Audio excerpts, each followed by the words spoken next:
अस्सलाम वालेकुम स्टूडेंट्स। उम्मीद है आप सब खैर खैरियत से होंगे।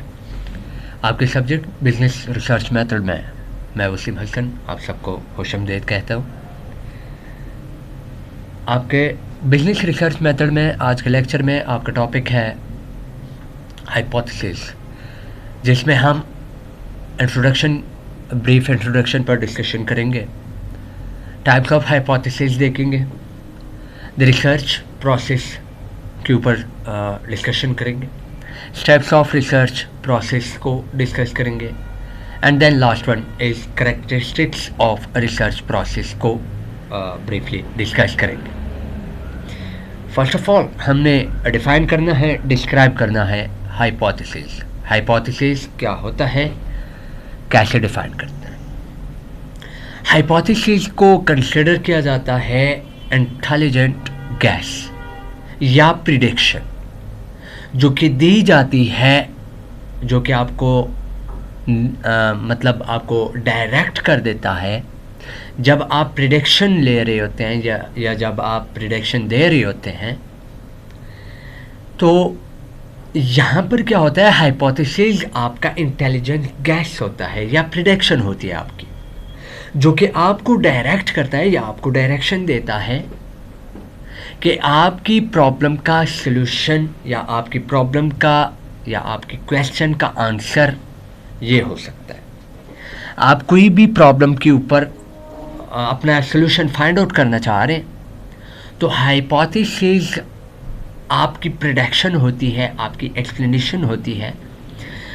आप ऑलरेडी एक रिसर्च के ऊपर देखें, आप जब किसी प्रॉब्लम के ऊपर वर्कआउट कर रहे होते हैं तो आप सैम्पल्स, डिफरेंट सैम्पल्स उठा लेते हैं। वो सैम्पल्स आपको हेल्प आउट कर रहे होते हैं, आपको हेल्प आउट करते हैं क्या कि आप उन सैम्पल्स में से कुछ डाटा एक्सट्रैक्ट करके वहाँ से अपनी प्रिडिक्शन बना रहे होते हैं अपनी प्रॉब्लम के सलूशन के लिए। आप उस सैम्पल्स को यूज़ करते हुए अपनी रिजल्ट्स बनाने की कोशिश कर रहे होते हैं, अपने मसले का हल निकालने की कोशिश कर रहे होते हैं। हाइपोथेसिस को डिफाइन कुछ यूँ करते हैं कि ये एक फॉर्मल स्टेटमेंट होती है जो कि आपकी एक्सपेक्टेड प्रेडिक्शन को एक्सप्लेन कर रही होती है। ठीक है, अब वो जो प्रेडिक्शन होती है, असल में आप क्या कर रहे होते हो, आप काम ये कर रहे होते हो रिसर्च में, जब आप डिफरेंट सैम्पल्स को लेकर आप उनमें से कुछ डाटा ले रहे होते हो, उन डाटास को आप अपनी रिसर्च के ऊपर या आप अपनी सॉल्यूशन के साथ कंपेयर करने जा रहे होते हो। कंपैरिजन में क्या कर रहे होते हो, आप उन कंपैरिजन्स को देख रहे होते हो कि भाई मेरा क्या रिलेशन बन रहा है उन सैंपल्स के साथ। ऑलरेडी जो रिसर्चर ने इस प्रॉब्लम के ऊपर वर्कआउट किया हुआ है, ऑलरेडी जो काम कर चुके हुए हैं, उन्होंने जो जो पैरामीटर्स लिए हैं, उन्होंने जो जो वेरिएबल्स लिए हैं, उन वेरिएबल्स के अगेंस्ट जो मैं सोच रहा हूँ, जो मैं परसेप्शन ले रहा हूँ, जो मैं प्रिडिक्ट कर रहा हूँ, क्या मेरा रिसर्च जो मैं सॉल्यूशन ढूंढ रहा हूँ इस प्रॉब्लम के लिए क्या जो मैं सोच रहा हूँ, क्या जो मैं प्रिडिक्ट कर रहा हूँ, ये कंपेयर कर रहा है ऑलरेडी जो मैंने सैंपल उठाए हुए हैं। ठीक है, ये एक्सप्लेनेशन, मतलब एक्सप्लेनेशन किसके मतलब, एक्सप्लेनेशन आपकी वेरिएबल्स के मतलब, आपकी वेरिएबल्स के बीच जो रिलेशनशिप बन रहा है उन रिलेशनशिप को एक्सप्लेन कर रहा होता है कि वो वेरिएबल्स किस तरह आपस में एक दूसरे के इम्पैक्ट को रिलेट करके आपके लिए वो वेरिएबल्स हेल्प आउट हो जाते हैं आपकी प्रॉब्लम सॉल्यूशन के लिए, जो आप स्पेसिफिक पॉपुलेशन से ले रहे होते हैं, जो आप बना रहे होते हैं अपने लिए वो सॉल्यूशन आप अपनी प्रॉब्लम के लिए।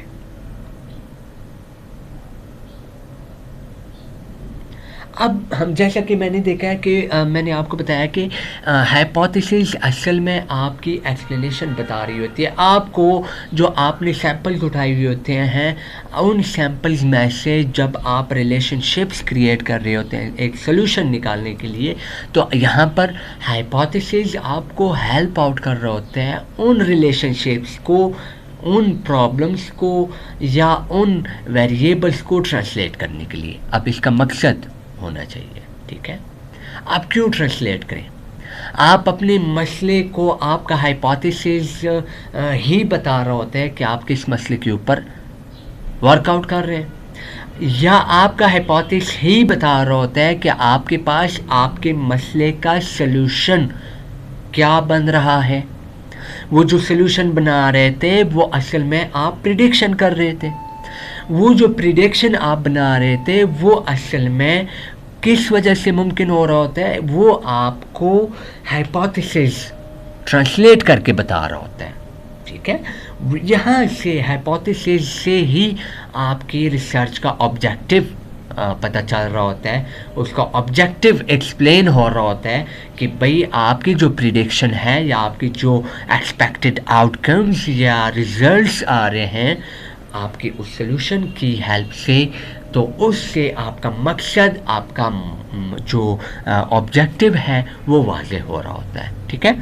तो ये किसके थ्रू ये कब मुमकिन होता है? ये आपको हाइपोथेसिस हेल्प से ये चीज़ें वाज़ेह हो रही होती हैं कि मैं किस प्रॉब्लम के ऊपर सलूशन फाइंड आउट कर रहा हूँ, और ये जो सलूशन मैं फाइंड आउट कर रहा हूँ इनमें जो मैं रिलेशनशिप्स क्रिएट कर रहा हूँ, ये जो रिलेशनशिप्स, ये जो वेरिएबल्स, ये जो सैंपल मैंने उठाया है इस मसले के हल के लिए, इस मसले से जो मैं सलूशन फाइंड आउट कर रहा हूँ वो सलूशन असल में आपका एक्सपेक्टेशन है, आपकी एक्सपेक्टेशन है, आपकी प्रिडिक्शन है।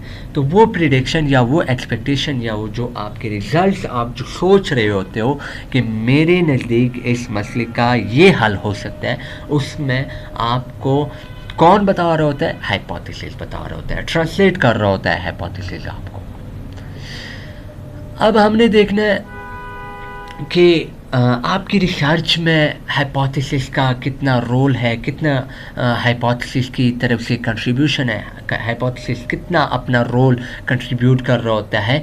फर्स्ट ऑफ ऑल मैंने जैसे आपको बताया है कि भाई ऑब्जेक्टिव को क्लैरिफाई करता है, ठीक है। फर्स्ट कंट्रीब्यूशन ही हाइपोथेसिस का यही है कि ये आपकी रिसर्च में क्लैरिटी डिफाइन कर रहा होता है, क्लियरली आपके ऑब्जेक्टिव को बता रहा होता है कि भाई आप जिस मसले के ऊपर सलूशन फाइंड आउट कर रहे होते हैं उसका मकसद जो आपको बता रहा होता है वो कौन बता रहा होता है? हाइपोथेसिस। कहाँ से?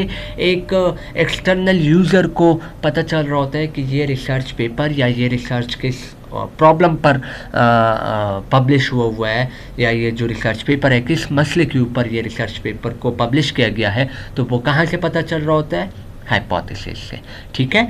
मतलब है कि आपका हाइपोथेसिस आपकी रिसर्च का मकसद क्लियर कर देता है, ठीक है। नेक्स्ट है डिस्क्राइब करता है किस चीज़ को?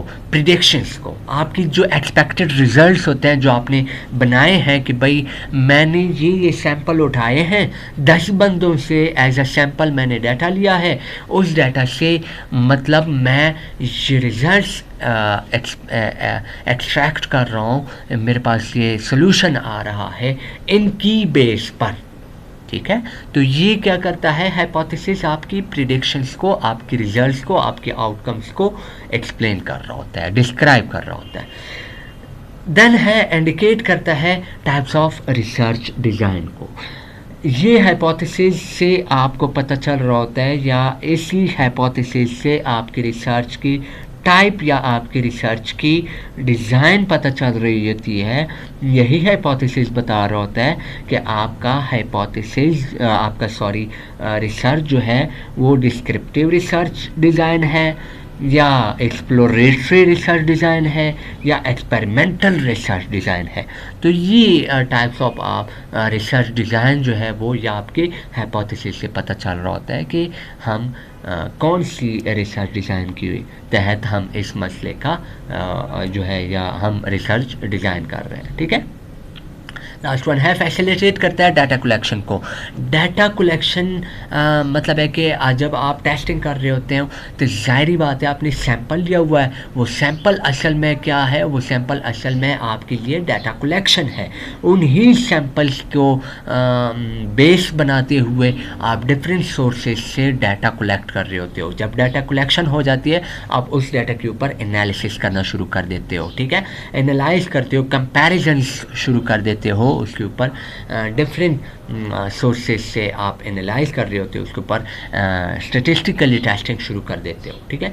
नेक्स्ट वन है जब आपका कलेक्शन भी हो गई, डाटा कलेक्शन और एनालिसिस हो गया, देन लास्ट वन आपकी इंटरप्रिटेशन हो जाती है। मतलब है कि हाइपोथेसिस आपको हेल्प आउट कर देता है आपकी उसी ही डाटा की इंटरप्रिटेशन, उसी ही रिजल्ट्स जो आपकी एनालिसिस हुए होते हैं उनको इंटरप्रेट कर रहे होते हैं। आप एक्सप्लेन कर रहे होते हैं कि मैंने ये डाटा यहाँ से लिया है, इसको मैंने इस डिज़ाइन के बेस पर एनालाइज किया है, मेरा एनालिसिस ये है कि मेरे पास इस प्रॉब्लम का ये सलूशन है। तो ये आप इंटरप्रेट कर रहे होते हो किसकी हेल्प से, हाइपोथेसिस की हेल्प से। मतलब हाइपोथेसिस आपकी इन एरियाज में इस अंदाज में कंट्रीब्यूशन आपको। आज के लेक्चर में ये थे आपकी हाइपोथेसिस के मुतल्लिक ब्रीफ इंट्रोडक्शन को हमने देखा।